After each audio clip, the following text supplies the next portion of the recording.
Hi there, Prairie Plant Girl here. I thought today we'd take a moment to go over the seeds that you should be starting in February if you live in a cold climate with a mid to late May average frost-free date like I do. I live in Saskatchewan, Canada. My average frost-free date has always been around May 21st. They've changed it now. They're saying it's more like around the 14th of May. So for me, that means that the seeds I'm starting in February are seeds that I'm starting approximately 11 to 14 weeks before my average last frost date. There aren't a lot of seeds to start at that time, but there are enough flower seeds that I think are worth starting early that I thought we would talk about it a little bit. Now, some of the things I'm going to be starting that I'll share with you are just going to be just for my own personal amusement and fun, and some are ones that you might be wanting to grow out in your yard and want to be starting as well. So this will just give you an idea of the timing. When I start my seeds in the early months like this for flowers, I tend to not be starting a lot of anything. These are seeds that take a long time to grow, and they can really vary in how quickly they mature. So when I plant these seeds in February, I am going to be starting the majority of them, if not all of them, in small 12-pack seed trays like this. In the past, I've started them in the large 10 by 20 trays, and I just find then you're starting multiple types of flowers in the same tray, and when they mature at different times, that can make it difficult for bumping them up and potting them up when it's appropriate, and you wind up with empty trays, or you're moving things that aren't ready to be potted up. It just can cause problems. So this year I'm going to go with these. So I just picked up these little packs. They're just little 12 packs. They're the perfect size for starting seeds, and they have their own little domes. And then I can move them around and do with them as I need. And a lot of these seeds that you start early in the season like this can handle some cooler climate time, and some of them prefer cool weather. So that way some of them I might be able to be moving out here into my greenhouse before others, if I started in a big 10 by 20 tray, would be ready to move out. So this just makes it a little bit more convenient, I think. I might be sitting in my greenhouse right now, but it will be much too cold here in Saskatchewan, Canada to be starting seeds out here in February. It'll be minus 25 or colder most nights, if not days, in February. So I'll be starting them inside. I have a space designated for that with a set of shelving and some grow lights. The grow lights I have on my shelf right now are all LEDs. I have Barrina grow lights, and I think it's called Monios or Miniwa. I'll put links to both sets. They both seem to work really well for me. The Barrina I find you can usually get in large sets for a good price, but they all work well, and all of those lights actually will link together, which is a real bonus. I also have some Sunblaster LED lights, I believe, on there. So I'll see if I can find the link for those as well. But any good quality grow lights have gotten so good now that most grow lights are going to give you what you need to get things started inside. A sunny window, it'll do in a pinch, but if you could have a grow light for your plants, especially in those like where you're still in the depths of winter, that will go a really long way to getting your plants off to a good strong start.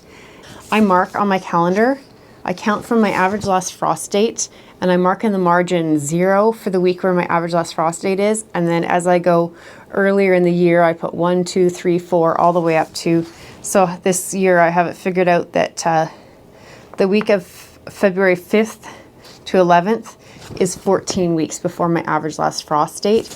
And so that's how I figure out when to start things. And then I read the seed packs and I do some research on the seeds, watch videos, and see what others are doing with their planting and how things are going. Because sometimes you can push the envelope a little bit and start things a little bit earlier than what's said on the package. Because on the package, they have it for ideal situations because they don't want you to fail, but you know, if you have an extra cold spring, but sometimes it's nice to be able to start things a little bit earlier.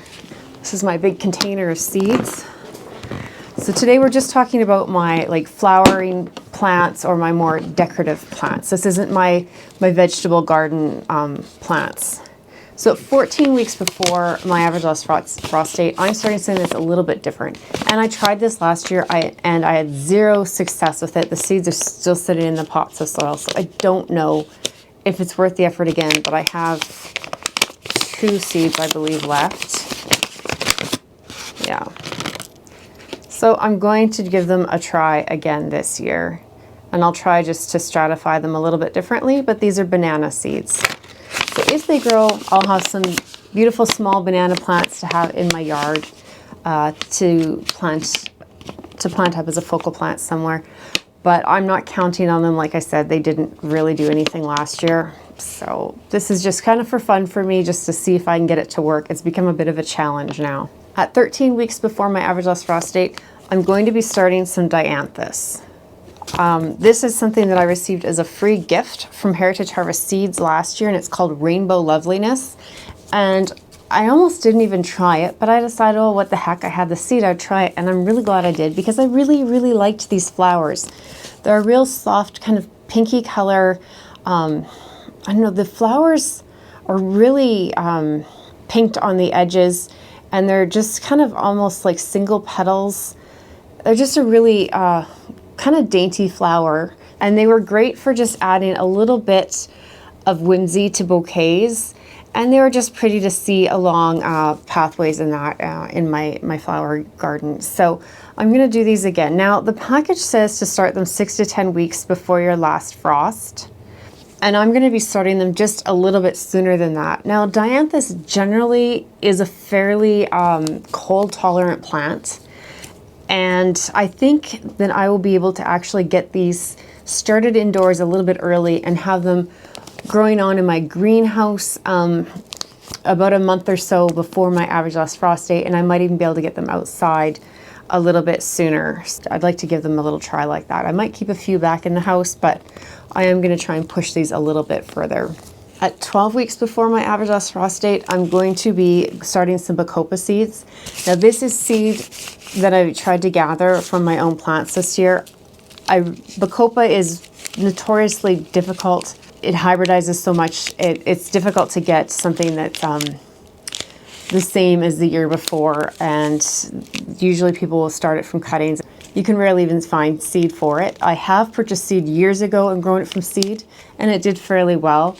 And just by chance this year, some of the seed that I had collected from my Calibrachoa in the 2021 season actually had a little bit of Bacopa seed in it, and I wound up with a couple of Bacopa plants mixed in with my Calibrachoa plants when I had my own seed that I'd started.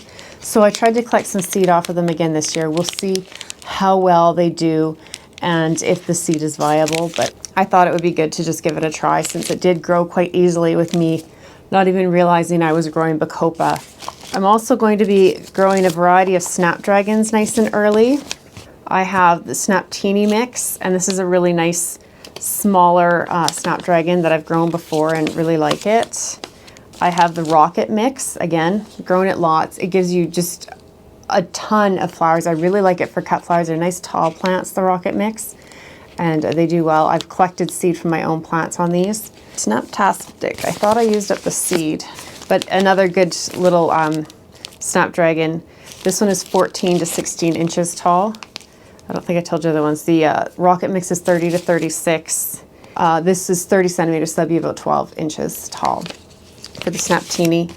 Then I have a couple that I've never grown before. So I have the Snapdragon ribbon mix.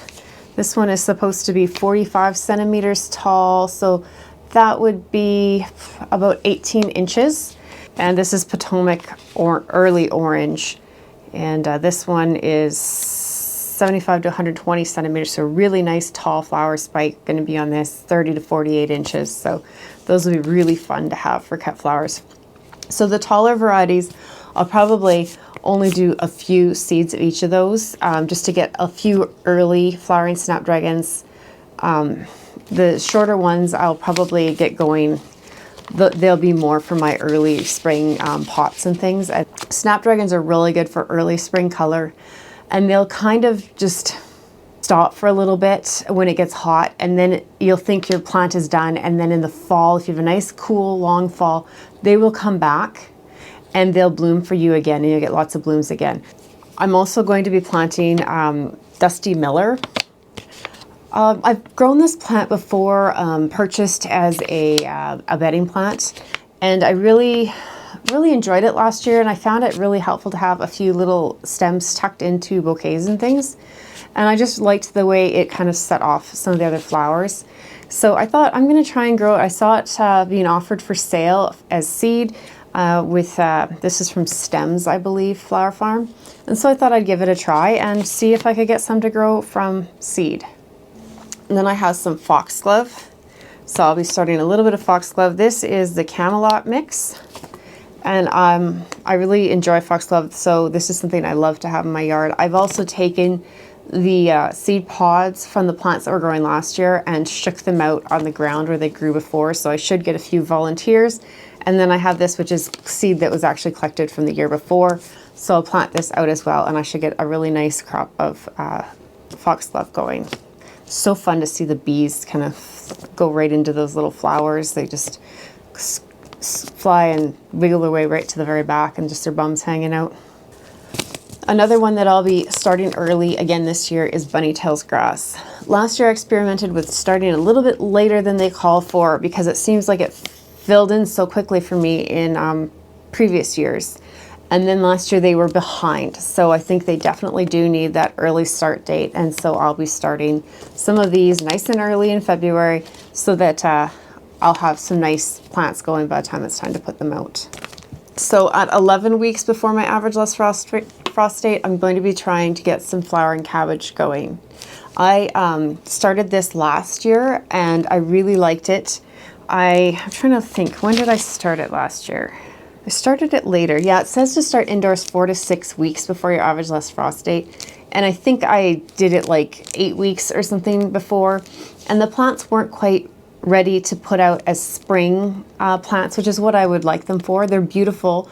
They look really nice. They worked great for fall and in late spring, but they're very cold tolerant. So it would be nice to have them going just that little bit earlier in spring where we get some pretty nice daytime highs, but we're still getting below freezing at night. And I think these could handle it. So I'm going to start them just that little bit earlier than the package directs me to, just to see how I can make that work out for me. So the last week of February also will be growing some petunias, and I've ordered some of the Shockwave petunias this year. I really liked the Shockwave that I had last year. I thought they looked amazing. I wasn't able to get any seed collected off of them, which can happen with petunias, but I found these. So I have Shockwave Deep Purple and Shockwave Pink Vein. And they both looked amazing in the catalog, so hopefully they are just as beautiful and stunning in real life. I'm sure they will be. I find TT Seeds a great place to get your petunia seeds. A lot of times petunia seed comes pelleted because it is just so fine of a seed. It takes a little extra care. If you want to learn more about growing petunias from seed, I do have some videos on it, so I will put a link to that so you can check that out. And another petunia that I will probably grow this year is Blue Wave. Now this is a package from last year, just to remind me to pick some up. This is usually very easily found in my local stores, just on the seed racks. So that's where I plan to pick this up. They're just not out yet. But as soon as they are, I will pick myself up a pack of the Blue Wave because I really like it. It's called Blue Easy Wave from Mackenzie Seeds. Beautiful petunia. If you have seen some seeds here that are interesting to you, then look around and see if you can find them. I got most of my seeds from Stems, TT Seeds. The banana seeds are from Vessie's. I'm not sure if I have any others from Vessie's here, or some of them are just Mackenzie Seeds right off the shelf in my local stores. Oh, and Heritage Harvest Seeds. That's where the Dianthus is from. So hopefully that gives you some ideas of things that you might want to try early on in the season to get some seeds started. A lot of times these seeds that need starting early in the season like this are very slow to get established. They might be very slow to germinate. Things like petunia seeds, even once they germinate, they will just sit in these tiny little specks of just a couple of leaves, and they just look like they've completely stalled out and are never going to grow. And a lot of these early started seeds are like that, and you just have to have faith that it's going to come and they're going to grow, and that's why we start them so early.